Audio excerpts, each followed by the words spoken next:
Good evening, everyone. Welcome to my channel. Back again after a pretty long hiatus. But everybody, this is Stone Gasman. I'm glad to be back here to do another 50th anniversary audio commentary for all of you. And tonight it will be for the 1971 film Desperate Characters, written and produced and directed by Frank D. Gilroy. And if the name Gilroy means anything, I'm sure you'll find out very soon because his children are very, very active in the film business today. However, this film is from, like I said, it's from 1971, distributed by Paramount Pictures.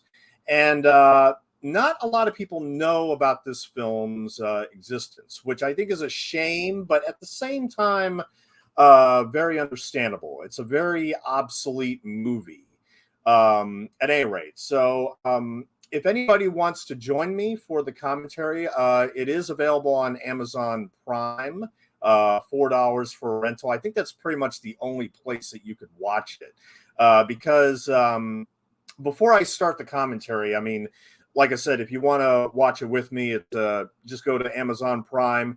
And it's a little tricky to find. You have to go to the movies TV section. And for some reason, they have the movie listed under the title, The Desperate Characters. But to be perfectly honest, like the book that it's based on, the movie is just called Desperate Characters. There is no before the title. So at any rate, so it's on Amazon Prime. And I'll just... if you guys want to go in there and want to sync up and watch it with me, I will just say that I never knew about this movie until about 12 years ago. 12 years ago, I was writing for a website called DVD Verdict, and the movie finally hit DVD. I mean, I'd never seen it on television. I'd never seen it talked about anywhere, written about anywhere. I honestly was completely in the dark that this film even existed, despite the fact that I am a fan of Shirley MacLaine, and also there's some other interesting actors in here as well. But I never knew about this movie, and Paramount finally gave it a DVD release in 2008. Under a new distribution banner called Legend Films. And they had put out other movies like Student Bodies, the 1981 slasher spoof, as well as Rhubarb, a 1951 film I particularly love about a cat that inherits the Brooklyn Loons baseball team. Starring Ray Milland, which is actually a very cute little comedy based on a very good book as well by H. Aubrey Smith, I believe his name is. Desperate Characters, however, the book, it's written by a lady named Paula Fox. And Paula Fox, she lived in Brooklyn. The book is set in Brooklyn. And she passed away in 2015, and she... won numerous awards, actually, as an author. I mean, she started out as a school teacher, teaching troubled youth in the 1960s. And she eventually won numerous awards like the Newbery Award for her book, The Slave Dancer, in 1974. In 1978, she won the Hans Christian Andersen Award. And in 1983, she won the National Book Award for her book, A Place Apart. And probably the most interesting thing I learned about Paula Fox is that her granddaughter is actually Courtney Love, who, of course, is the lead singer of Hole, who got involved with Kurt Cobain. And I'm not going to comment any more about that controversy, partly because I'm not really a Nirvana fan, I hate to say. But but anyway, going beyond all that, this film, it's a very depressing character study. Now, 12 years ago, when I first saw this movie on DVD through, when I was writing through DVD Verdict and everything, I was actually I had actually been suffering through serious depression for several years. And watching this movie, I actually found it a very illuminating experience. I think that for some reason, I think I just felt like, I mean, this was like the right movie at the right time for me to check out and review, particularly because I'm a huge Shirley MacLaine fan. I think she's one of the, great actresses of the 20th century. She's of course, the sister to Warren Beatty, and the film that really kind of exploded for her, which was, of course, The Apartment, which is a rare, perfect film. Written and directed by Billy Wilder and I.L. Diamond, starring Jack Lemmon, and it's a masterpiece. I think one of the best films of the 1960s. And she had reunited with Billy Wilder for like other films in the decade and everything, and she had done some more high profile work. Desperate Characters, though, I think that I've never read her autobiography, but from what I understand, she dismissed it entirely. She completely dismissed Desperate Characters entirely in her book, which is kind of a shame because, she won the New York Critics Film Circle Award for Best Actress, and she got a lot of other notice and praise for this particular movie as well. But nobody saw this. Nobody really saw this in 1971 outside of critic circles, which were very positive. But this is not an audience-friendly movie. It's just not an audience-friendly movie at all. But at any rate, hopefully, if all of you, and obviously anybody that watches this later, you can go ahead and sync up the movie, Desperate Characters. In fact, actually, just real quick, I should have done this earlier, but if you want to check it out, I provided the link. This is the link that you have to go to check out the movie. And like I said, it's a $4 rental, which I think is worth it. Like I said, the movie is 87 minutes. It's and like I said, part of the reason I wanted to do this movie, not just because I've seen it, but merely because this is a film that nobody talks about today. There's absolutely zero attention on it. And part of the reason why I'm doing this series is I want to give a lot of notice to these type of obscure movies that just that are just not talked about at all. And Shirley MacLaine herself, bless her heart, I'm sure she would like to forget that she was ever, that she ever did this, and she kind of dismissed it as a miscarriage in some ways. But here again, if you are a Shirley MacLaine fan, it is most definitely worth it. It's really a very, very interesting movie. But without further ado, I will go ahead and start the movie on the count of 3 here, so you can all watch it with me and everything. So okay. This is going to be a solo commentary for the most part, and I'm actually looking forward to it because I haven't done a lot of solo commentaries. So 3, 2, 1, and pressing play right now. And we're opening up on a street in Brooklyn in the early 1970s. And this was a very, there was a lot of, economic strife at the time. And this is a film that really showcases Brooklyn as a very, a rather depressing place to live. There's just nothing glamorous about this movie at all. Now, I should point out from the novel by Paula Fox, right after the title, Shirley MacLaine, Desperate Characters. Interestingly enough, Frank D. Gilroy gave full credit to Paula Fox, the novelist, before the rest of the supporting cast, which I thought was very, very magnanimous of him. Now, Frank D. Gilroy, for those who have never heard of him, he won a Pulitzer Prize in the mid-1960s for a film called, for a play called The Subject Was Roses. And The Subject Was Roses had Martin Sheen as a man who returned home from World War II. and he was with his parents.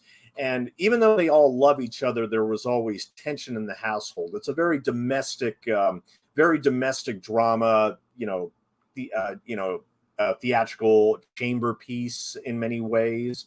And in 1968, Frank D. Gilroy produced and wrote and directed the film adaptation, which won an Oscar for Jack Albertson for Best Supporting Actor.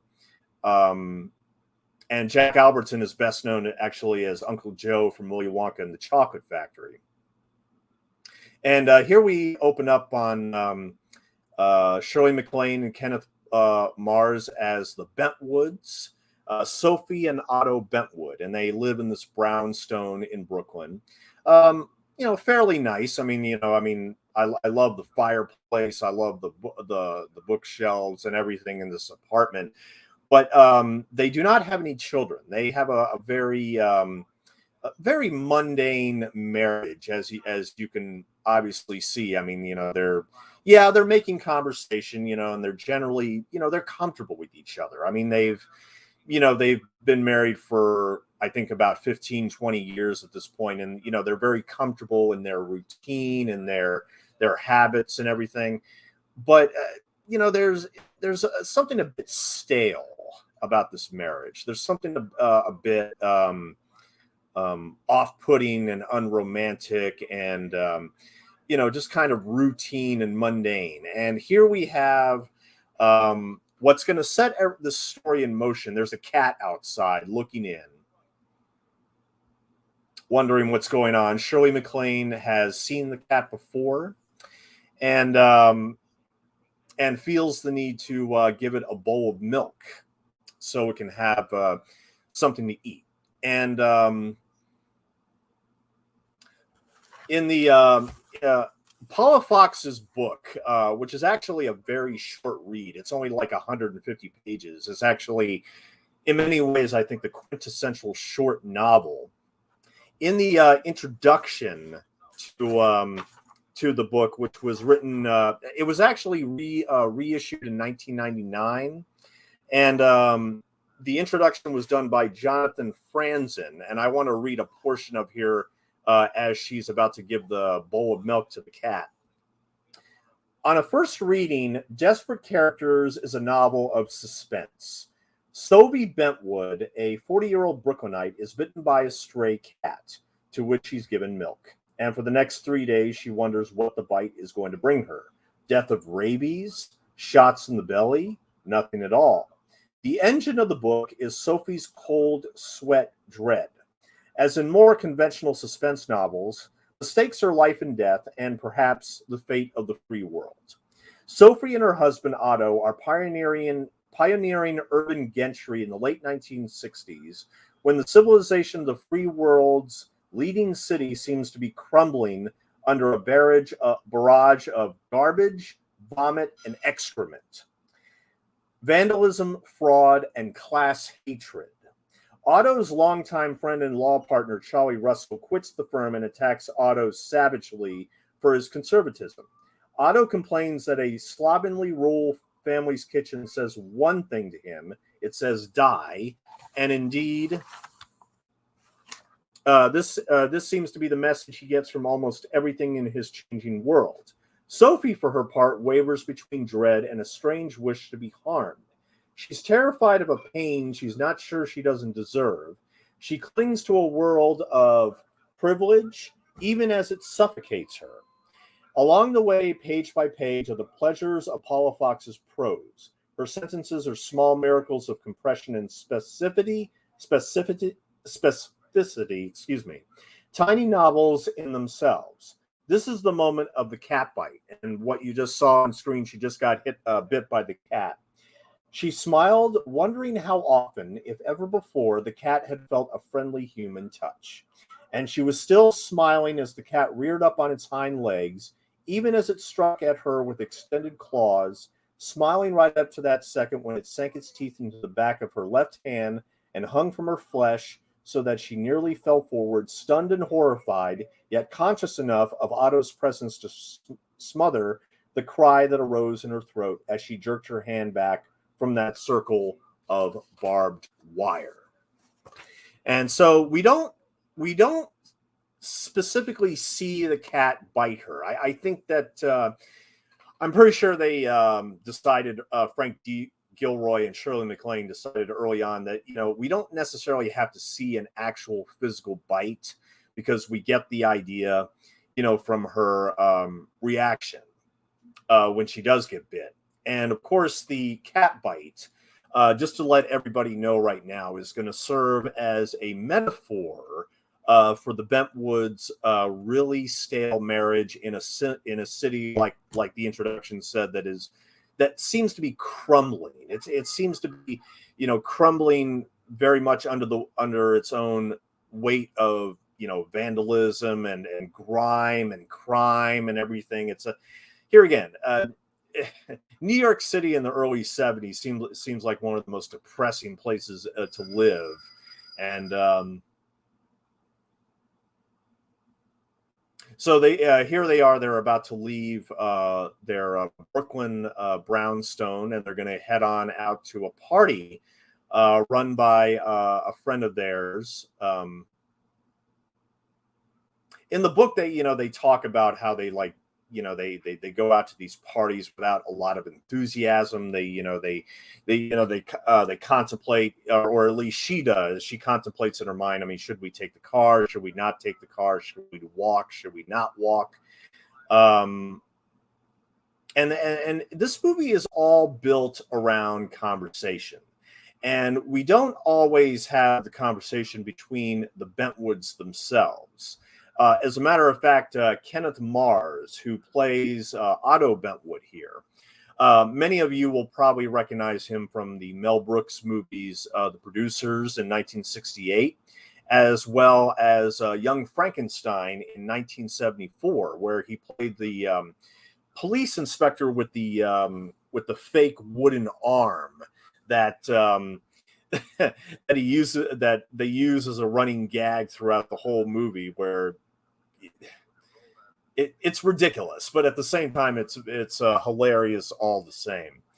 And here they are walking to this party, just basically making chit chat, and they talk about the cat, and they talk about things that are going on without much enthusiasm, without much care, or really. I mean, here again, I mean, these are people that are merely existing. They don't. They're not very happy people, and they're just kind of surviving. One of the this novel and this movie subsequently has a number of great lines, and she just gave one of them where he says, "Well, you need to get a tetanus shot, and at the very least." And she says, "What do you mean, at least?" And that's kind of a perfect a way of showing just how depressing this union is, and what it's become, and everything. Now here, this bald gentleman who is walking up and kissing Shirley MacLaine. This is an actor by the name of Chris Gampill. And I knew I had recognized him before, because he was in the first, he was very early in the film Woody Allen. Cast him in Annie Hall as a doctor who talks to the junior version of Woody Allen. And, basically the junior version of Woody Allen is basically saying how, oh, the universe is expanding, and it'll break apart, and that'll be the end of everything. Well, he's the doctor that's basically there, who says to him, hey, look, Alvy, his character's name was Alvy, it won't be expanding for billions of years, and we got to try to enjoy ourselves while we're here. And I thought about that line when I was watching this and these scenes with Shirley MacLaine, because,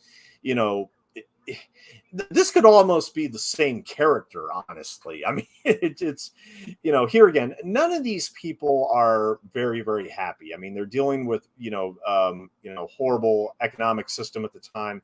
Oh, here is Carol Kane, the actress Carol Kane, who's been in many, many films. I mean, Dog Day Afternoon, and she was also in Annie Hall. Ironically enough, she played one of Woody's girlfriends who eventually gets tired of him talking about the JFK assassination and his obsession with it and trying to figure out what exactly happened.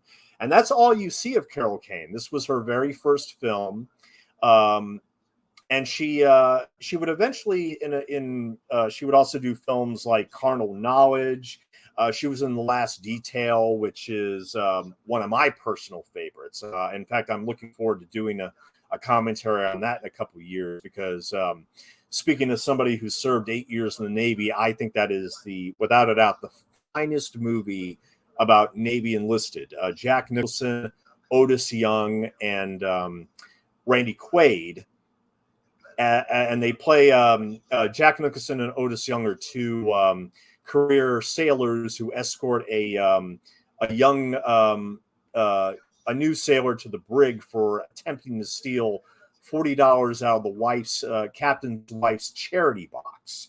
And they decide to take him to take him on a last good time because they're taking him to this Marine Corps brig where he's just going to be brutalized by probably Marine Corps prison guards for the next 8 years. So they decided to take him for a last good time. They get him drunk on the steps of the Capitol and everything. But eventually they take him to a whorehouse in Boston. And Carol Kane plays the prostitute that Randy Quaid hooks up with. In fact, in this movie, in Desperate Characters, she's billed as just a young girl. And in The Last Detail, she's actually billed as a young whore. Which I don't know if that would fly in today's climate. In fact, I can almost safely say for sure that there would have been objections to that. But at the same time, Carol Kane, she's done a lot of movies, and since then, the Muppet movie. I mean, just she has a long resume, but this is where it all started. Her first film was this one right here in Desperate Characters, but here again, she you miss her within a blink of an eye.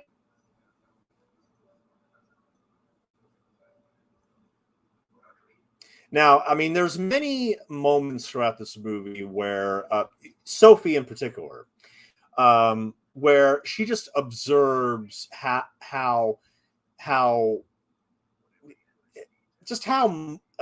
depressing this existence is, where this routine that she and her husband have established of they have dinner alone, they go out once in a while for these parties. Her husband's partner is about to leave him, which is a huge deal, and something that's hanging over them in terms of conversation and the situation at the time being presented here. Now, I believe I'm trying to. I can't really quite tell, but I think she's looking at I think that magazine she's looking at had some nudity in it, but I'm not necessarily sure if that was a porn magazine. It's kind of hard to tell. The interesting thing is Frank D. Gilroy.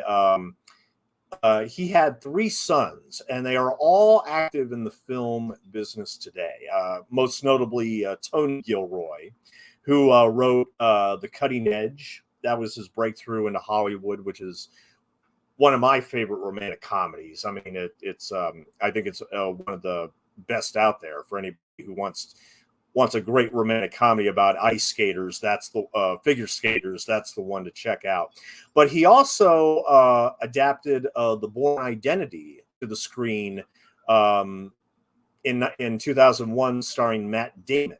And in fact, he adapted all of the other Bourne films as well. Wrote I think he wrote all of them except The Bourne Legacy. I could be wrong. I'd have to double check that. But he is in many ways the architect behind the Jason Bourne universe and everything.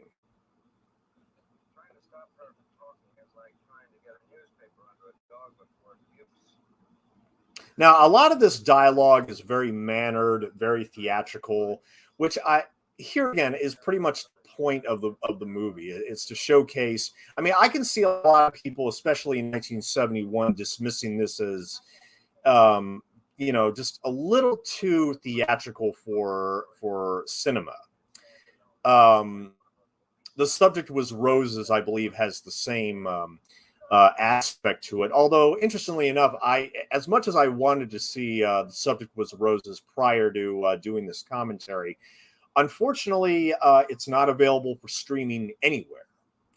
In fact, the only way you can watch it is if you get a out of print Warner Archive DVD. But here again, it's a Pulitzer winning play, and that's what led him to Frankie Gilroy led him to decide, because I think this is very similar in theme and tone, and he obviously read Paul Fox's book and liked it a lot, and decided to give this the big screen treatment, which here again, I mean, box office numbers are for this movie, I think they're rather negligible. I tried looking for any kind of number whatsoever, and that's what I'm saying is this got a very limited release. Here again, Shirley MacLaine dismissed it, which is here again a shame, because I think that she's excellent in it as is Kenneth Mars.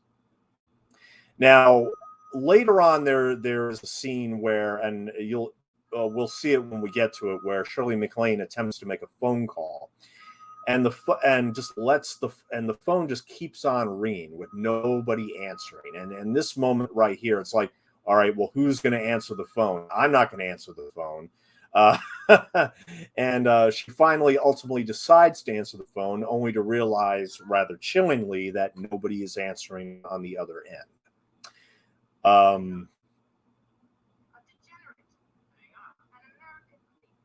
A degenerate and American cretin. I mean, who knows who it may be on the other end of the phone. But here again, settling into this very depressing, mundane existence that they have. They have wine.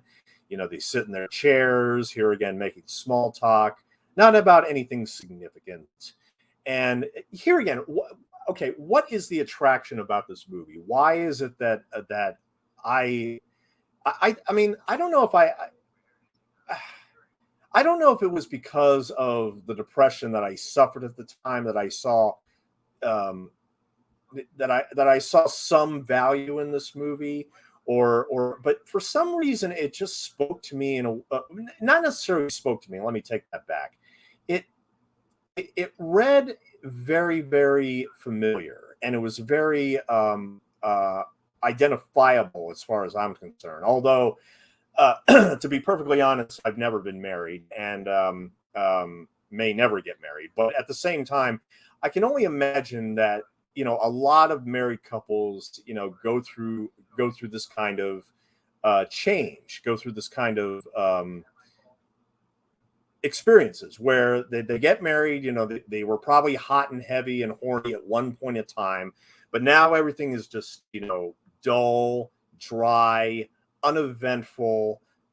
And here again, I hate to say it again, but just rather depressing. And who happens to come back at this time but the cat? And of course, it's Kenneth Mars, of course, is losing his patience over this cat and the fact that he doesn't. I mean, of course, he keeps telling his wife, you should get a tetanus shot for that. And but that's the thing. I mean, he doesn't seem overly concerned or overly worried about what may happen to her if in fact she contracts rabies. I mean, he's kind of lackadaisical about it. He just doesn't seem that concerned or that alarmed by it. And and here we have some male nudity here. I guess I don't know what exactly the purpose was to see him changing and everything, but at the same time, it certainly adds to this very very dark, depressing atmosphere in this brownstone where just nothing happens, nothing special happens. I think earlier we saw some board games, but I would be hard to think that they've actually played any of them in a time. And like I said, I mean, their existence is basically, you know, small talk, books, and board games. That's pretty much all it is for these people, as well as going to the occasional party. But here's Shirley MacLaine. She's here, of course, a very you know, she's concerned about the cat bite, but she's also got, you know, she's also concerned in a way about the cat itself. And here again, the cat is almost like a specter, you know, observing this marriage, observing how much it's fallen apart, and how much, you know, just the surroundings, the Brooklyn surroundings that are so dismal and so just rotten almost. The crime, the grime, the vandalism, the ugliness, and it's just weighing down on them. It's tearing, it's poisoning their souls almost to the point where their humanity is draining away, and everything is just, you know, kind of, you know, getting into this hopeless routine of, you know, what is this really going to be what the next 20 or 30 or 40 years are going to be like? And you know, watching a movie like this, I'm actually very grateful I never got married, because, you know, considering the fact that, you know, the divorce rates have skyrocketed in the past decades, you know, maybe because of, you know, movies like this kind of reflect that. But at the same time, I mean, I'm just kind of glad that I never got locked into that, or trapped, I guess you could say, trapped in a marriage that doesn't have any more fire to it.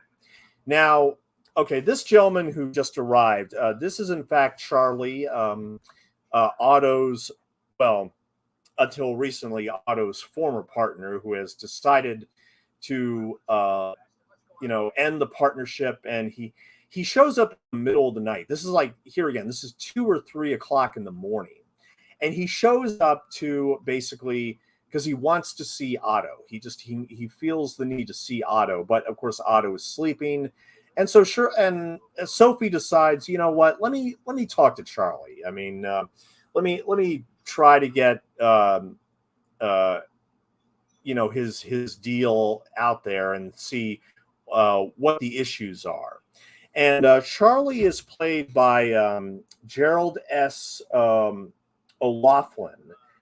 He served in the Marines, and he actually he studied. He used the GI Bill money to study theater in New York, and he actually started out on the stage in One Flew Over the Cuckoo's Nest opposite Kirk Douglas, who played McMurphy in that stage version. And most people know the 75 film version, of course, which won Best Picture, starring Jack Nicholson. But and you know, he did other films in the 60s. He played the sheriff in A Man Called Adam in 1966. And also he had the role of Harold Nye in the famous adaptation of In Cold Blood, based on the Truman Capote book. And here again, and he was also in other films like The Valachi Papers, Francis, City Heat with Clint Eastwood and Burt Reynolds. And his last film before he passed was actually this little comedy from 2000, written and directed by DJ Pooh, of all people. He played the judge in a movie called Three Strikes. That's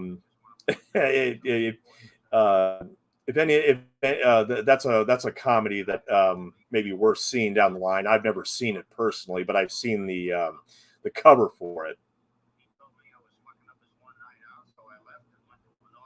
This movie has a handful of expletives. I mean, the R rating, and we'll definitely see why the film earned its R rating later. And you got to remember that this was, you know, 3 years after the establishment of the Motion Picture Association of America, and adult material was finally bleeding its way into American cinema. I mean, 1969, Midnight Cowboy won Best Picture, despite the fact it still had an X rating. Now, it was re-rated R later on, but at this time, movies, they were just starting to experiment with all this adult material, whether it be language, whether it be violence, whether it be nudity, as we will definitely see later. And in fact, they're talking about sex right here. They're having a very adult conversation about about sex, where he says, he and his wife, they haven't made love in many, many years. And in the book, it actually reveals in this conversation in this bar that Sophie had an affair several years ago. And she doesn't mention it here, but we will see evidence of it later. And all of this dialogue, it's important to point out that giving Frank D. Gilroy all the credit in the world, much of the dialogue is lifted word for word, verbatim from Paul Fox's book. It's actually quite impressive, because when you read the book and then you watch the movie, and you would think you were, watching, you were experiencing the exact same thing, because all the dialogue is pretty much verbatim. Now here they go bowling, and they don't go to a bowling alley in the book. In fact, they stay at the bar that they were drinking at for maybe another hour or so, and but the conversation still continues. The conversation is still lifted directly from the book, where she talks about her mother living in San Francisco, and how she doesn't really know many of her other relatives and everything. And honestly, that's kind of the same thing with me.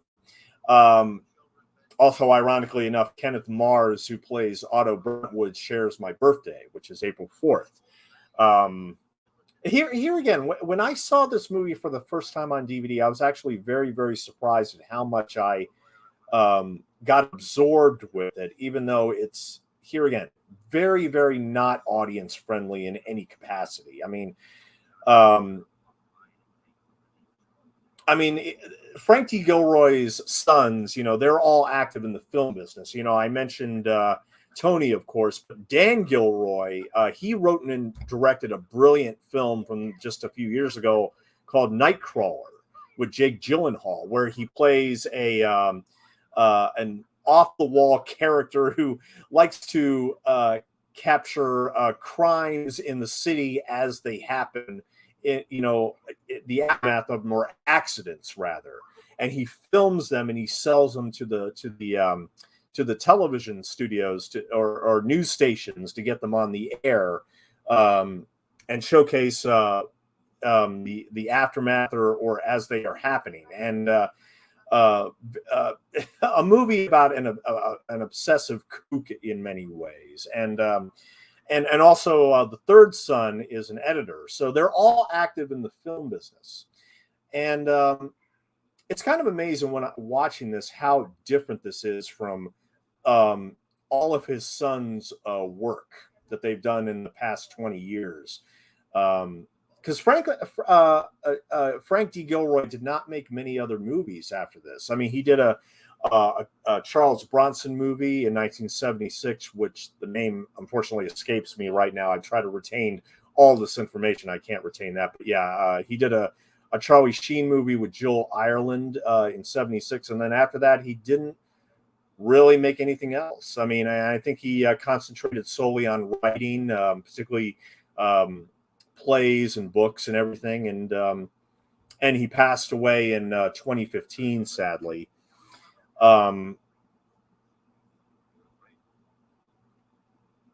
any rate, so here Sophie and Charlie are heading back to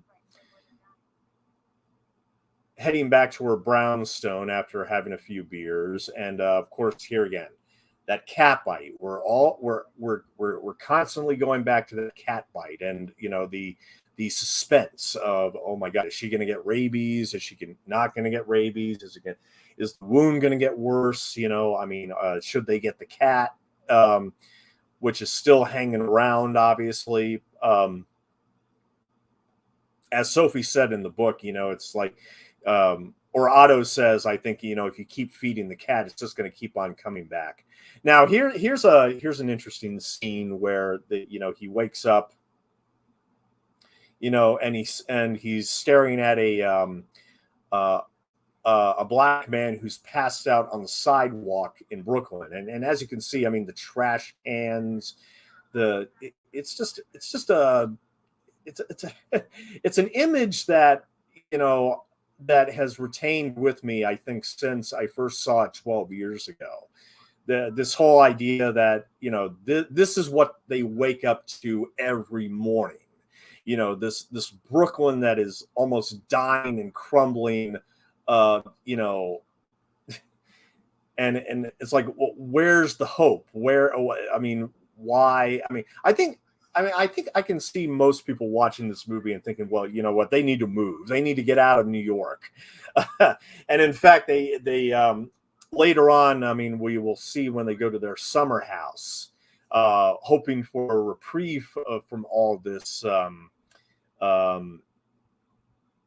from all this grime and depression, but unfortunately, doesn't quite work out that way. Oh, I also loved Shirley MacLaine's line here about answering machines. That when he says that she should call the doctor, answering machines are basically used to stifle the screams of the dying, which I found actually a very haunting line. This was back when answering machines were just getting into real commercial use. I mean, they had the first commercially available ones were available in the 40s, and but by the 70s they were used a lot more often and everything in these apartments and houses and everything. It's amazing, I mean, decades before cell phones, that the technology was never, wasn't great at this time, and they relied on recording machines and telephones to get to for communication. And here again, the lack of communication in terms of no cell phones is pretty amazing. I mean, you have to be at a certain place at a certain time to answer the phone in order to talk to somebody.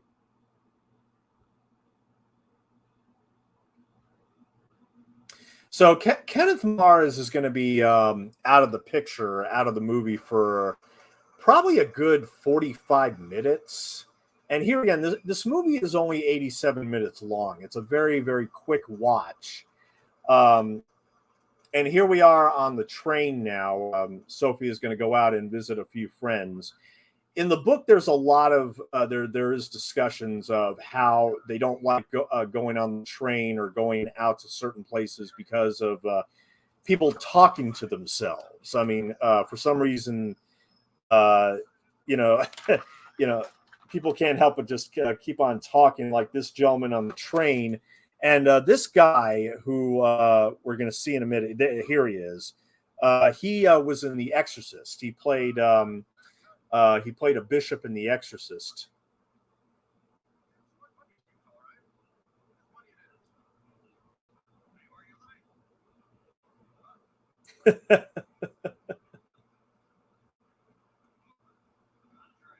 See, this is how people amuse themselves before cell phones. When when on the train, I mean, you have a newspaper, you have a book, or people talk to themselves. Oh yeah, and this actor was named Wallace Rooney. That's right, and he played Bishop Michael in The Exorcist.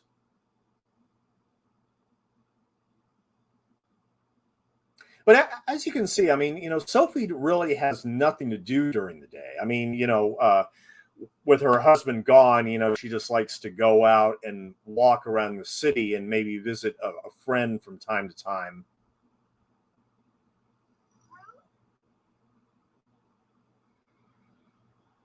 She has a really nice hat here. And as you can see, she's seeking out a friend named Ruth.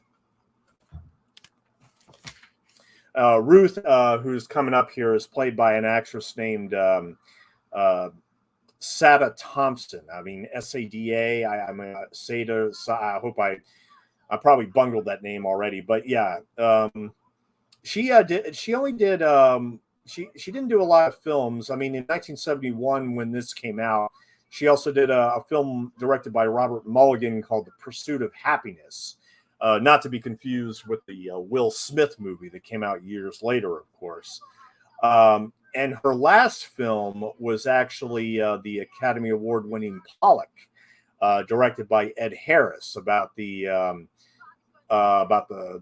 painter Jackson Pollock in the 1950s.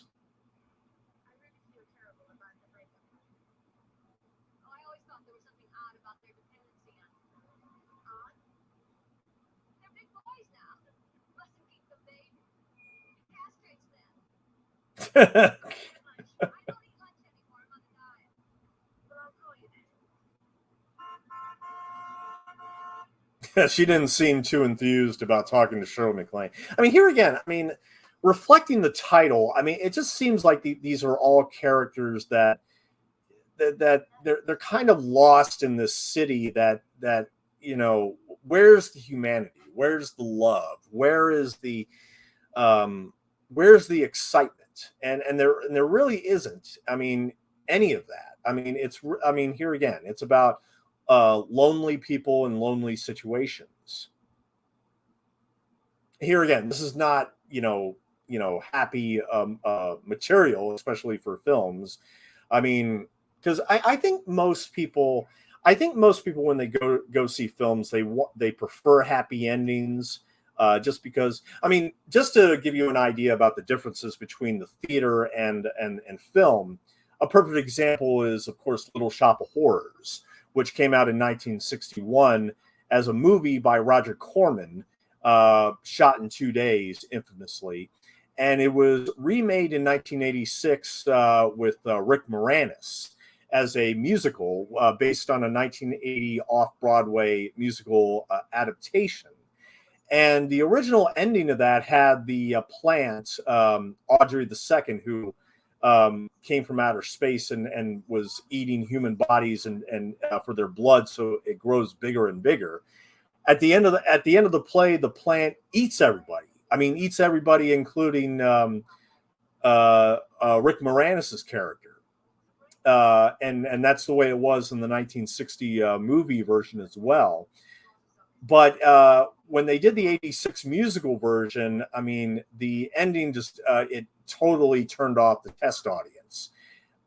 So they reshot it with a happy ending where Rick Moranis and Ellen Green, who was also in the musical version, where they actually get together and there's a happy ending. And then it got very high marks from audiences. And the thing is, you got to realize is that in a play, you know, the actors are able to come out on stage and bow and actually, thank the audience for coming in. And of course, they're perfectly all right. Nothing's happened to them, and you applaud and you realize how great that is. But in a movie, you don't have that luxury. The actors are not going to come out at the end of the movie like during the credits and do bows or anything like that. So it's like, no, they're dead. I mean, Seymour, gets killed essentially. Audrey gets eaten, Ellen Green's character, and there's no, there's there's nothing joyful about it. I mean, actually, there kind of is. I mean, just because, I mean, it's kind of fun seeing this plant eat everybody for their blood, but I mean, but because you like those characters so much, you want to see them together. You want to see them, get the house at the end with the white picket fence and have this very, very happy ending. You want that relationship consummated. In theater, it's completely different, and here again, it emphasizes the differences between the two mediums.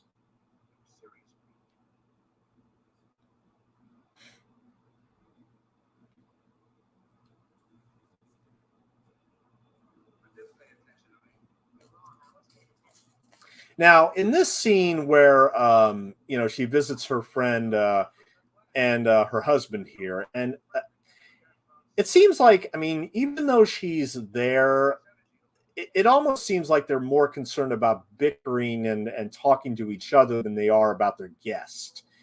Uh, And okay, now you look at this apartment and you think, oh my God, this is so drab. I mean, the colors, uh, here again, reflecting the environment.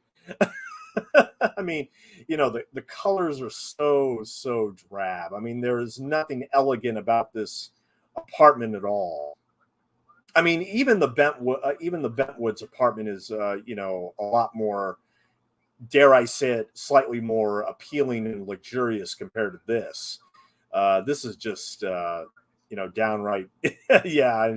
Here they go talking to each other again, and Shirley MacLaine just kind of looks at the ground, like, well, yeah, I know. I guess I'm not here anymore. And I think that she sees a lot of herself in this couple, and also, of course, the kind of the dead relationship that she has with Kenneth Mars.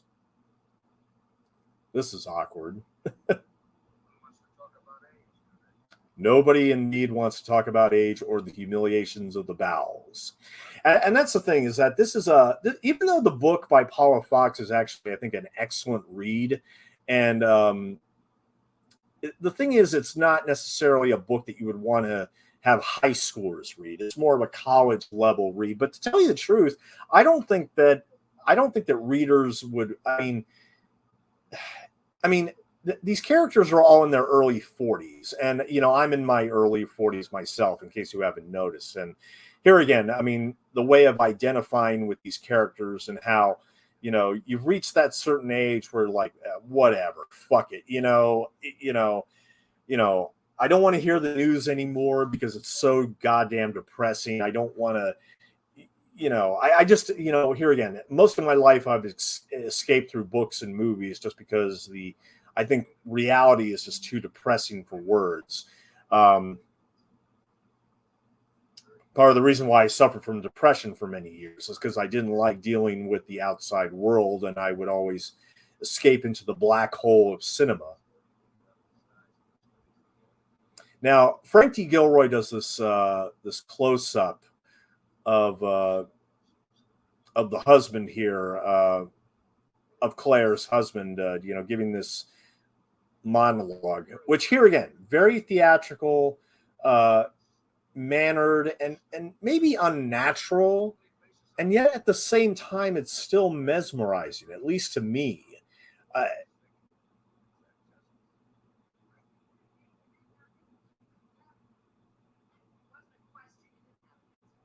and here again, the bickering kind of rears its ugly head, and how Sophie feels she's kind of ignored.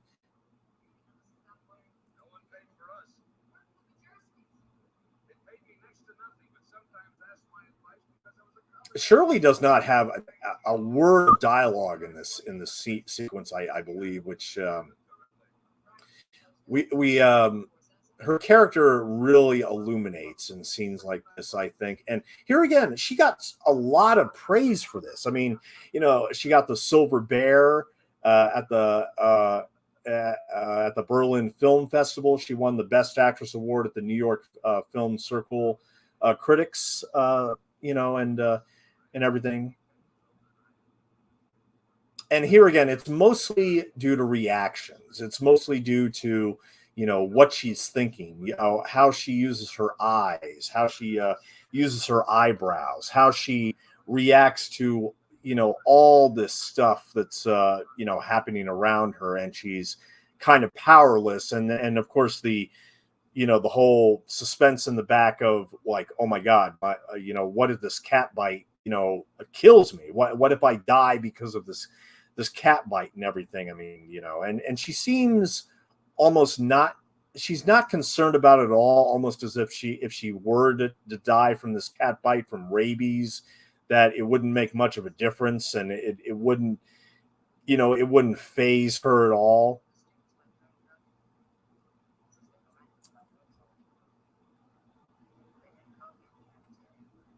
I mean, here again, these are characters who are at dead ends in their lives. I mean, they're not dead, but it's almost like they almost might as well be. I mean, because the way reality is, it's just, it's too much to bear at this point. This kind of parallels earlier where she and her husband were looking out the window, and here again they're commenting on the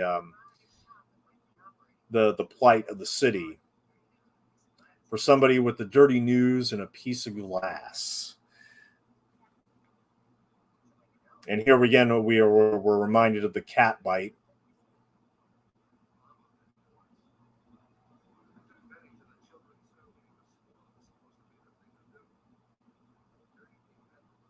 I've seen very few films that where Shirley MacLaine gives a bad performance anyway.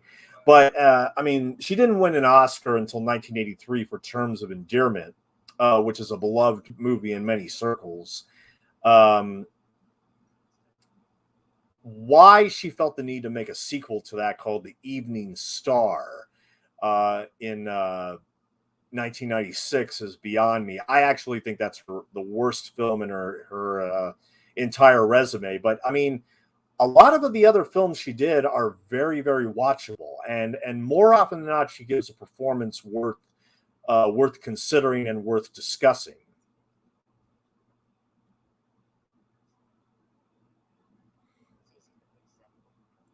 Some critics actually really consider this a breakthrough for her career as an actress. But here again, nobody really saw this film in 1971. A very, very, very limited audience, and uh, I mean, my only hope is that hopefully this commentary, because here again, I'm gonna say it right now, just because I'm doing it solo and everything. Is that I mean, I've not done any professional commentaries on DVDs or Blu-rays, which would be, it's always been kind of like a dream for me. But look, I mean, to tell you the truth, I'm just not. I mean, I can hardly, keep all this information retained in my mind and just data dumping everything of what I've read and everything. But I just it takes a lot of skill and attention to deliver a commentary that I think is worthy of. I mean, I'm giving this movie some attention when nobody else is. I mean, I just feel like with films like this that this movie is pretty much lost to time. I mean, here again, I mean, unless you are a Shirley MacLaine fan, you probably don't even know this movie exists, which is perfectly understandable. Um, but the Paula Fox book is excellent, and this movie is excellent. But here again, it's not an audience friendly movie in any sense of the word or the term rather.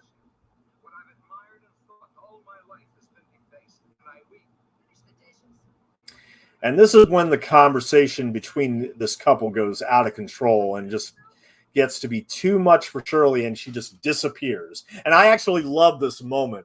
I just, because we had that close up of her. Frank D. Gilroy gives her a great close up where she just stares at him. It's like, I'm done. I'm done with this. I'm out. I gotta get out of here. And she finally escapes from from that situation, and she decides to go ahead and head back to her apartment. But here again, with films like this, I mean, there's Radio City Music Hall in the back. This is an excellent snapshot of New York City in the early 1970s. If you want, okay, I find it interesting that the soup spoons that they were using earlier for the uh, um, okay. Give me 1 second here because I need to try to recall the term real quick.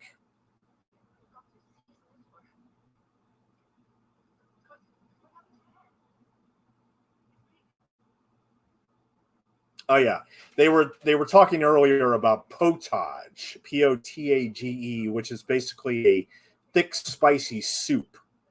And I mean, to be perfectly honest, when you saw it in the pot earlier, it looked like slop. But here again, here again, all this comes together as a reflection of what New York City was like in the early 1970s.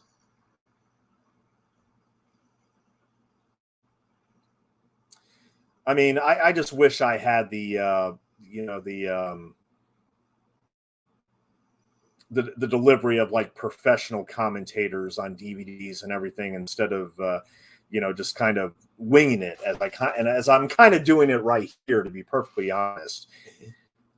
Even though I got a degree in English literature and everything, I mean, Paula Fox's book, I mean, it's a book that I'm so glad I finally read, and I have a lot of admiration and respect for and appreciation for the book. But here again, it's not for everybody. It's just not for every taste. And I'm just hoping that through this commentary that more people will check out this film, more people will read Paula Fox's book and give this a chance and really get as much out of it as I did when I first saw this 12 years ago. Okay, now here, alluding to earlier when she received the phone call and nobody was answering on the other end, this is a great technique on Frank Gilroy's part. You don't know, she's calling somebody. We don't know who it is, but here again, the camera pans. We see an ashtray. We see all of these books. We see a picture of somebody with kids. Here again, we don't know necessarily who this is. It's a very, very slow reveal.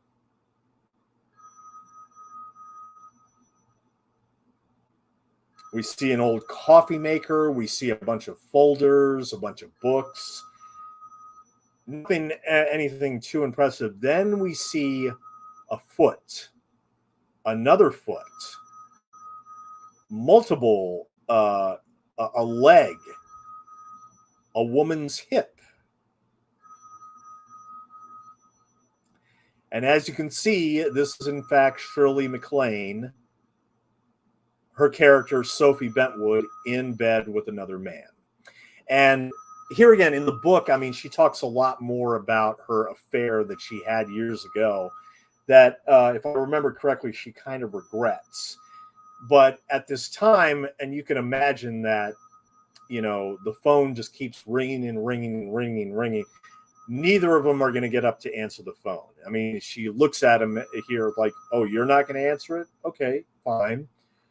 And I got to say, I think this is the most, I could be wrong, but I think this is the most nude that Shirley MacLaine has ever been on film. Now, this is just one sequence. I mean, there's a sequence later where she shows a lot more, which actually I had forgotten about. I had completely forgotten on my first viewing how naked she, in fact, gets in this movie. The vulnerability is showcased through that.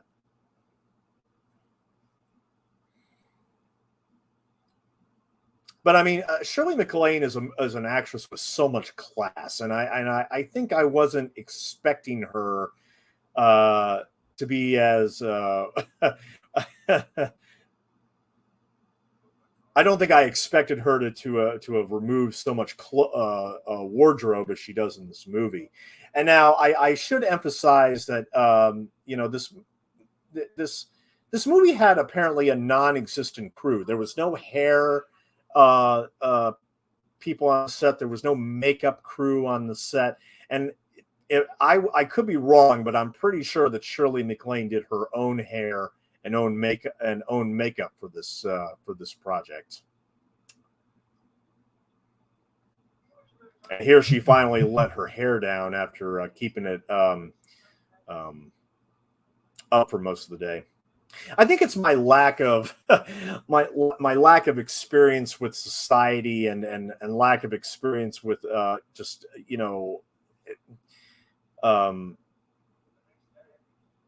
experiences, I guess you could say, that has just kept me back from really having a knowledge that a lot of other intelligent, educated people have. I mean, I just feel like that I've stayed in a room for most of my life, which is actually kind of true. I work in New York. I live in Brooklyn, and I go to work and I just go home. That's it. I don't. I mean, unless occasionally I would go to a movie, but I don't really even go to the theater a lot anymore. I'm very much. I'm a lifelong introvert, and I think that's part of the reason why I'm able to identify and get more out of a book or a movie like this than most other people.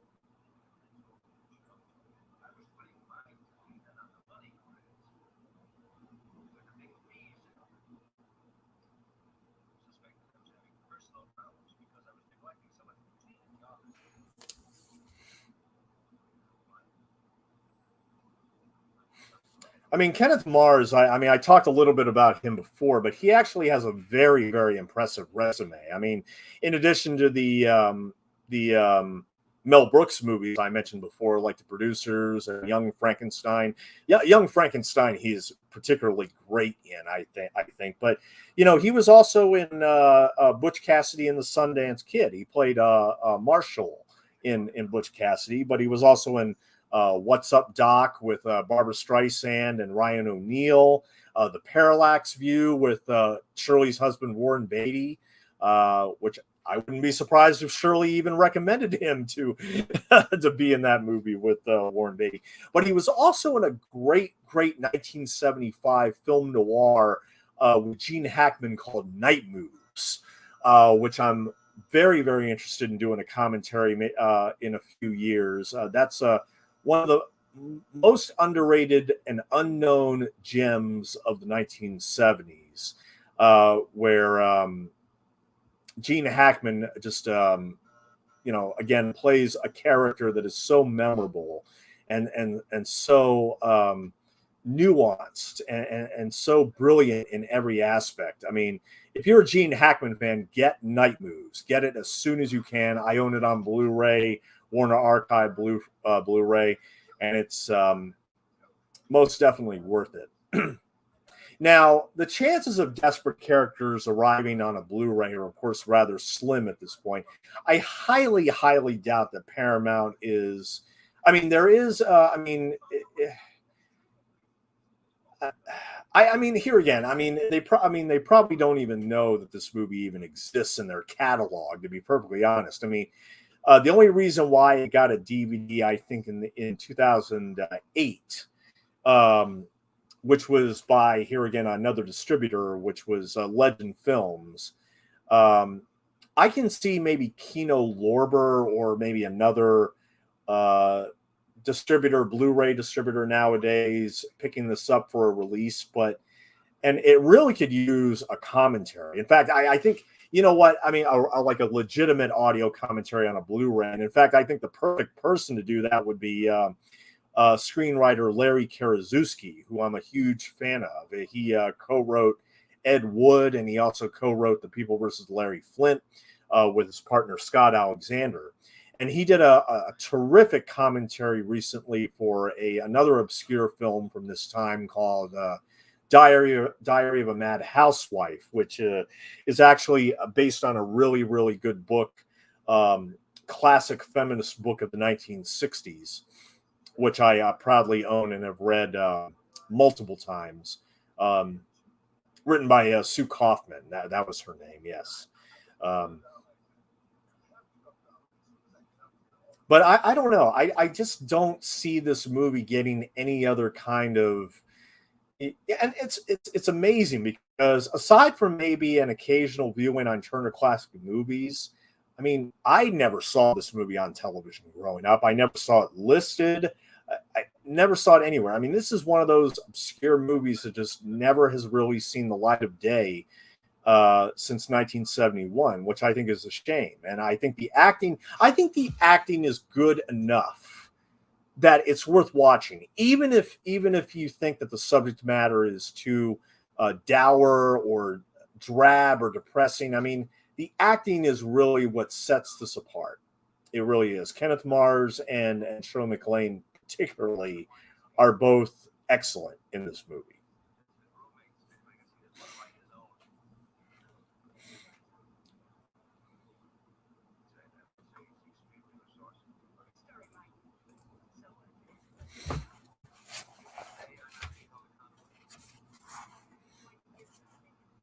Now we're going to be going to the hospital here pretty soon.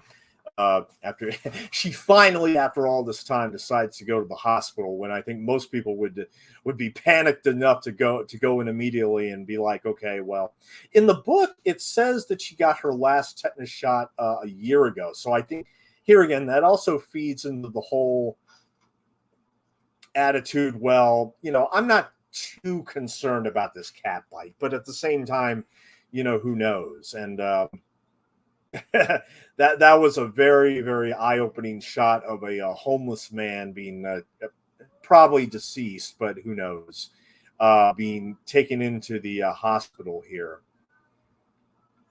And you see, and I find these older films I just find fascinating, like just the candy machine in the back, stuff like that. Everybody is not, everybody is just kind of,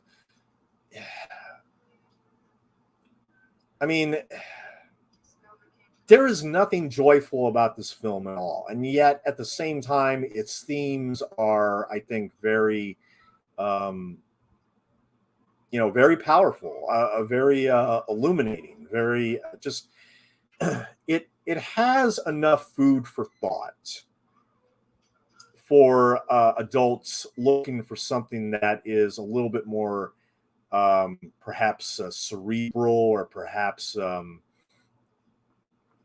because I'll be perfectly honest with you. I mean, I'd rather watch desperate characters over half of the films that come out today. I mean, I get more out of something like this than I do of say even like some of Martin Scorsese's pictures. Believe it or not, I get more out of this than most of the films that do come out in this day and age, which I think are heavily relying on CGI and quick cutting and just flashy, dangling something in front of a cat. Ironically enough.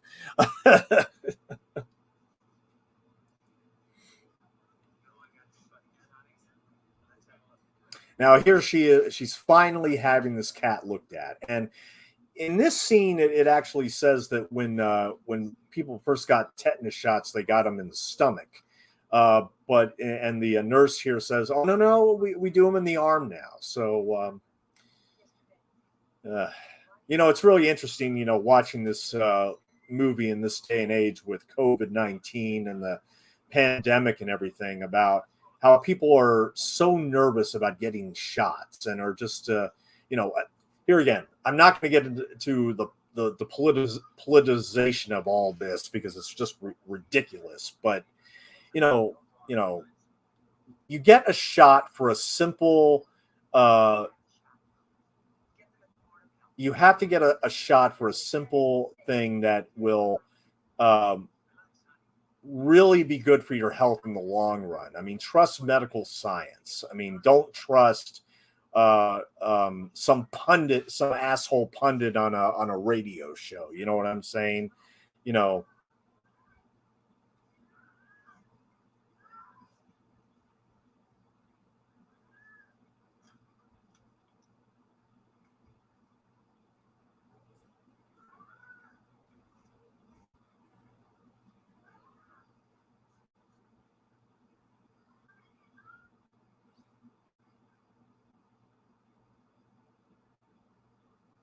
I think Shirley's reaction here just kind of says it all. Says it all right there.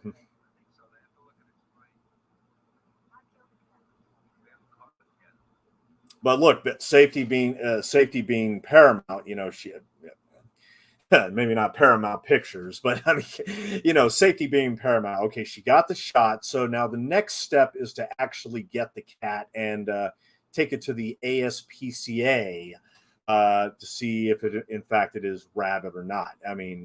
Look, I, I posed a question to my lady friend who I watched this earlier in the day with. If you were in her position, uh, would you want to get the cat? Would you want to take the cat back after you take it to the ACE PCA? if the cat was euthanized or not. And it's a very tough call. I mean, the thing is that, I mean, I see cats all over Brooklyn, and I see, some wonderful tenants who, they put out food for them, they put out milk for them, and yet at the same time, you know, I'm almost afraid to pet one of them because I don't know if it's going to bite me or scratch me or whatnot. Even though there's some cats that seem to be perfectly happy. I mean, if you go into the bodegas in Brooklyn, a lot of times the cats are perfectly content. You can, you just have to watch out for them because they tend to pop up out of nowhere. I mean, you could turn around in a bodega and go into another section, and there'd be one right at your feet, and like, oh my God, you almost stepped over a cat. I mean, if you're on Twitter, there's actually a really cute profile on there called just Bodega Cats, where it's just nothing but pictures of cats and bodegas. If you're a cat lover, give them a follow because they have some wonderful pictures. But here, the cat is back. The cat is back, and now their mission is to capture it, to take it to the ASPCA to get it tested and everything. But I mean, my feeling on this, if the cat is perfectly healthy, which Sophie seems to be convinced that it's perfectly healthy, why not take it home and keep it? I mean, considering the fact that this couple, they're childless. I mean, they do talk about adoption from time to time. In fact, a little later, they'll bring up adoption again. But here again, why not bring another companion into their lives, which could give them a little bit of light, give them a little bit of hope, give them a little bit of joy. And here again, I can imagine people watching this movie and thinking, well, the cat bit her in the beginning, so obviously, hey, maybe she was petting the cat the wrong way. Maybe the cat didn't like to be petted when it was eating. Who knows? It could be any number of things. But obviously, the cat, it keeps on coming back because it knows that it can get, some type of food. I mean, in this scene, he's luring the cat in with baby chicken livers, which, to be perfectly honest, they sound like gross, but they sound like something. Now, I want to think that now the cat nearly escapes, as you can see. This is a pretty it's like the cat is like going crazy here, and you start to think, oh my God, maybe the cat is rabid. And Kenneth Mars, starts chasing it all over the apartment. This is the most action you see in the entire movie, by the way. It's actually a great scene. But I just hope that these aren't the real cat sounds. I hope that these are just recorded cat sounds because they sound pretty authentic and rather disturbing on top of that. But yeah, they finally managed to get the cat wrapped up in this egg box, and they're got you son of a bitch. And they're gonna take it, and he's gonna take it down to the ASPCA. But I mean, I can see a lot of people in Sophie's position being very torn. I mean, should they adopt the cat? Should they not adopt the cat? It's a tough call. It's a really tough call. My mother was one of the biggest cat lovers in the world. As a matter of fact, she at one point after my father died, she had about 50 cats at one point in a large house out in the country. But at any rate,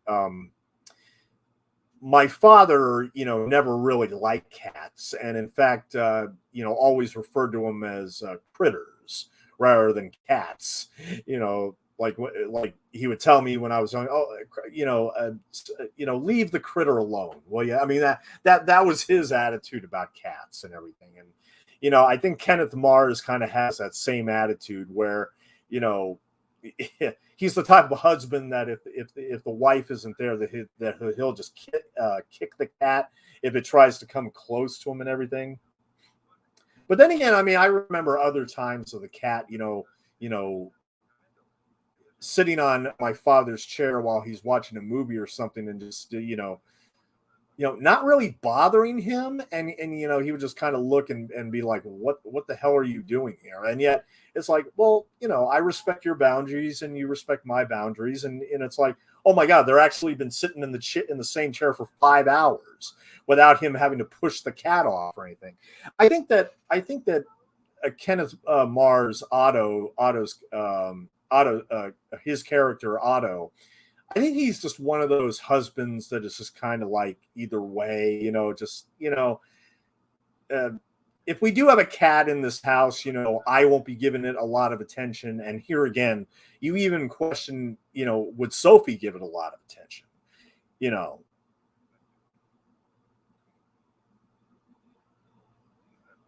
Here again, my nervousness with commentary tracks. I do want to apologize for my overuse of and I mean, I've done a number of these commentary tracks up until this point, and I just I wish I could nail them, like some other people do. But here again, I mean, that's. But here again, my whole intention with these commentaries is simply to introduce them to new audiences. And this is definitely one of those films that I think deserves a bit more attention. It probably won't get a lot more attention because of this commentary, but I'm just hoping that, a few of you out there will say, you know what, I will check this out. I'll give this a chance, and I think you will get something out of it, even if it's not, here again, it's not a joyful movie. It's not an audience friendly movie at all.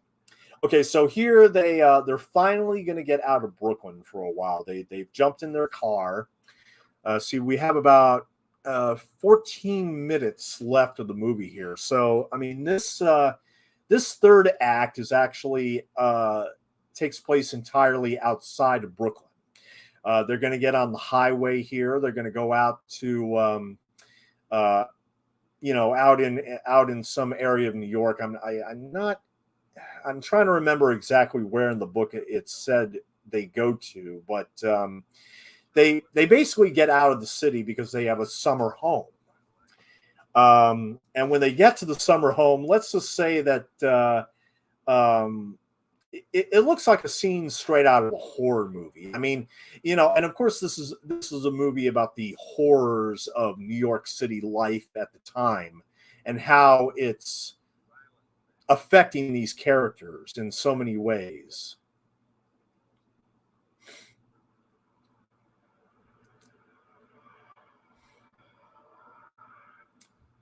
Now that I think about it, I think that whole cat sequence, despite the disturbing cries, I think is actually the best scene in the movie, just because it's so. I mean, seeing the cat trying to escape from that box is interesting.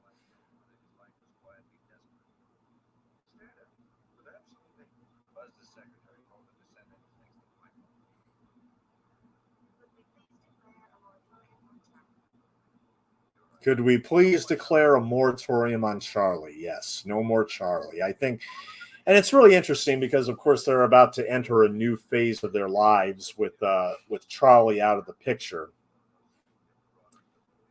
And that's the thing. The other supporting characters in this movie and also in the book, you know, we meet them for a brief amount of time and then they're gone. It's kind of like they wither away in the background of New York, and they just become ghosts almost. I mean, like I said, Carol Kane in the beginning, she's literally in it for literally 5 seconds, and then she disappears, and you never see her again.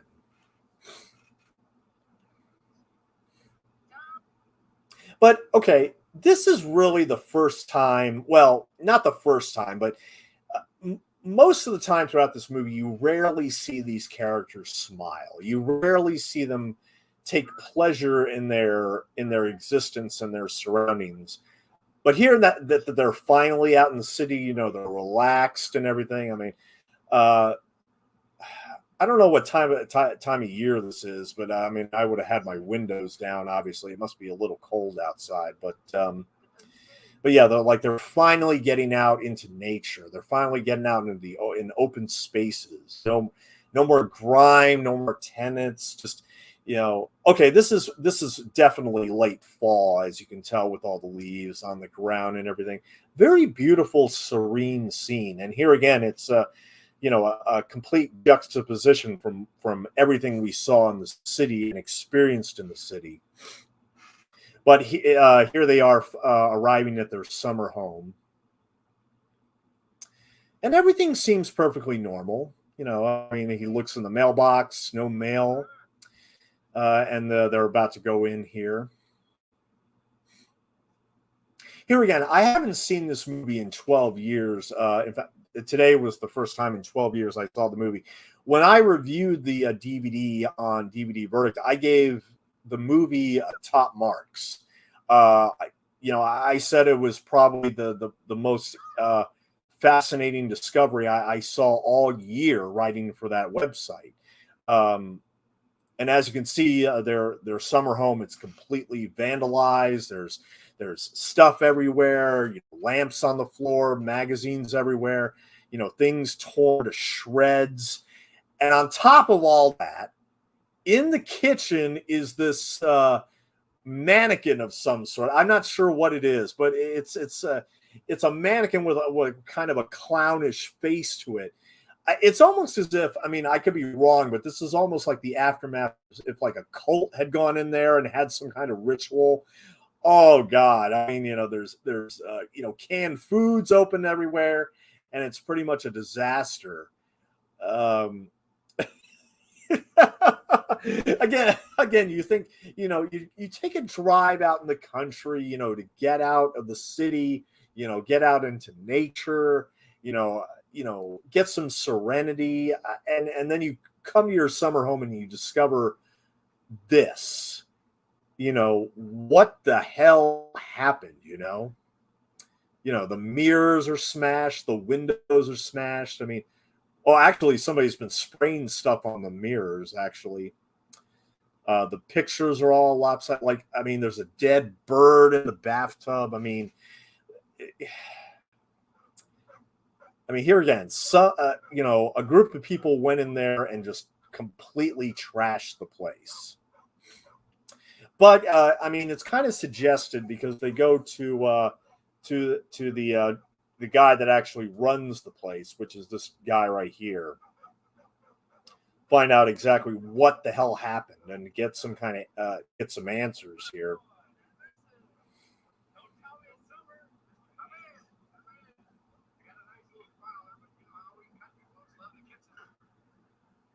The country folks love the kitchen.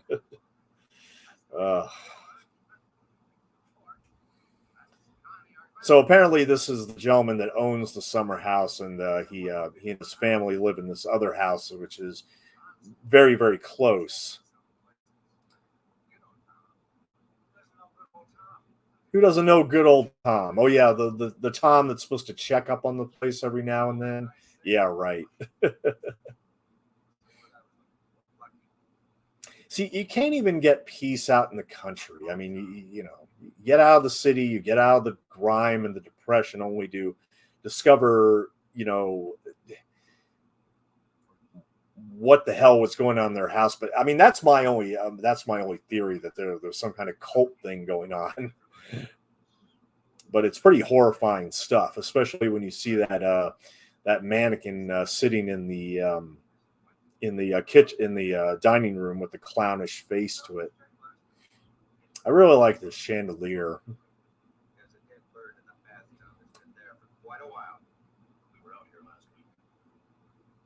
This guy is showing no emotion at all. He was like, "Yeah, we checked it out last week, no problem."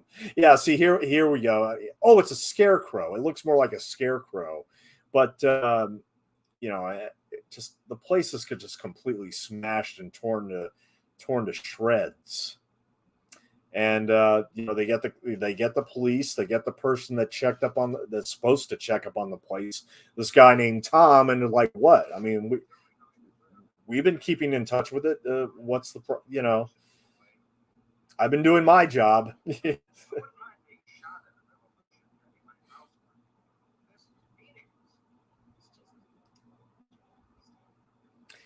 And here they finally try to. Are you trying to defend pigs or trying to shit in your fireplace? I like that line. Where they're here again, just trying to make sense of anything. And Sophie has this quasi breakdown, which is really impressive to see. I mean, oh, Shirley MacLaine really comes out in this final sequence where, tears streaming down her face, and Otto Otto is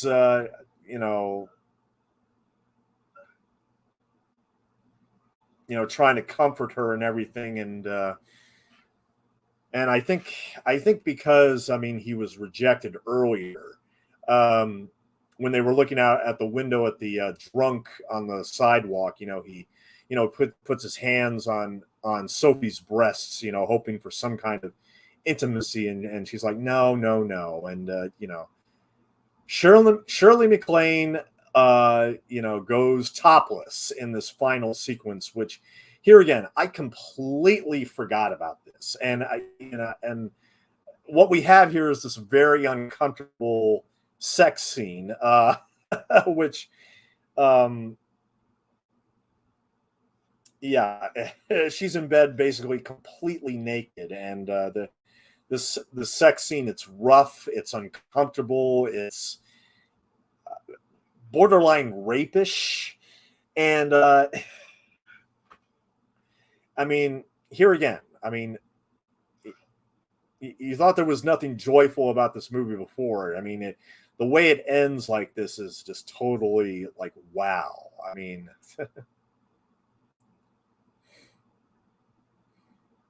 but I mean, it's almost like the husband's attitude of like, enough is enough. I want to make love to my wife. But that was really, really rough stuff. I'm not so sure. I mean, there was nothing romantic about that sex scene at all. And well, and here again, I mean, had, if if their summer place was fixed up all nice and had stayed the way it was, I think that there would have been a lot more. I mean, it would have been much more intimate and romantic and everything, and they would have, rekindled something in their marriage. But here again, I mean, you know, he's having sex with her almost out of desperation, which is, here again, very rough, very sad, very depressing, very ugly. the way she looks at him when they get back in the car and everything, and they head back to the city. Yeah, it's like, wow, the film actually ended with that kind of scene. It's just unbelievable.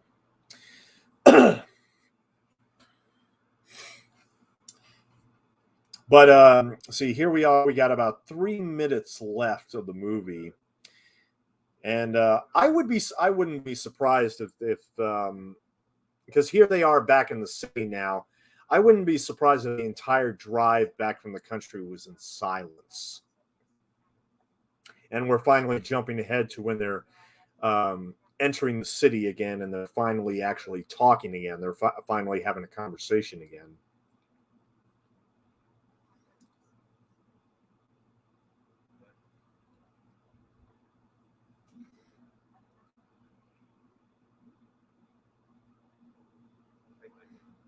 So, summing everything up, so what is this movie ultimately about? What is its theme? What is Paula Fox saying about this couple and about New York city dwellers? What is she ultimately saying? Well, when I wrote that review for DVD Verdict years ago, and even rewatching the film today for the first time since then, I can honestly say that this is a very much a reflection of what life was like in the 70s, where everything in the early 70s, where Vietnam was, getting out of control, and people were demanding for it to end and everything. Just the drabness. I mean, this scene where they're driving back to their apartment is actually beautiful, I think, on the highway. I mean, you know, with the low, the magic hour, moon going, the sun going down, and now they get back and it's totally night. It's like, okay, you know, we wanted to get out of this dismal place for just some semblance of happiness, and we're coming back to the same place that we were before, and probably not much is going to change. I mean, you know, I kind of wish that there was some kind of resolution as to what happened to the cat, you know, whether they do adopt it or not, because I think that would have at least given a kindling of hope to their situation, rather than just you know, it being as drab and depressing as it all is. But here again, I mean, I probably use that word depressing, you know, 1,000 times, and I apologize, but you know, it's the quintessential word, I think, to label this movie. It's not a happy movie in any respect. I think that Paul Fox wanted to write about, you know, what was going on in New York City at the time, how everything was just not colorful, not joyful, not, you know, happy in any way. And here again, it's a movie that, you know, I think a lot of people should check out. I think a lot of people should give a chance to, despite the you know, despite the everything about it, which is just you know, not audience friendly in any way, shape, or form. But anyway, that's Desperate Characters from 1971. I mean, here again, I do recommend the book by Paula Fox. There's the cat in the shadow right there. Oh, you know, I had this film on full screen most of the time, so I apologize if I didn't get to anybody in the chat. But Ging and Jay and Darcy, Cable Channel 11, thank you so much for joining me for this commentary. I mean, here again, I really wish that I had prepared for this a bit more.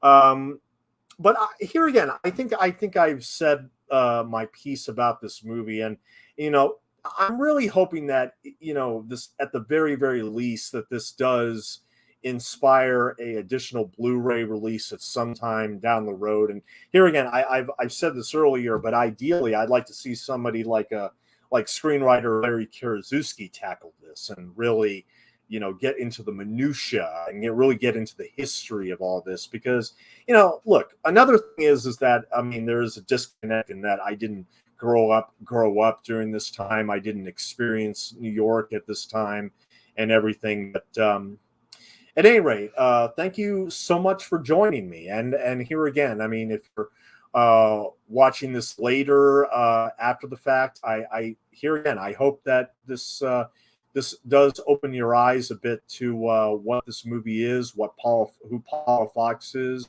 or what she was writing about, and of course the work of Kenneth Mars and Shirley MacLaine and Frank D. Gilroy, who I think all do excellent work with this film, despite the fact that it is very unknown and,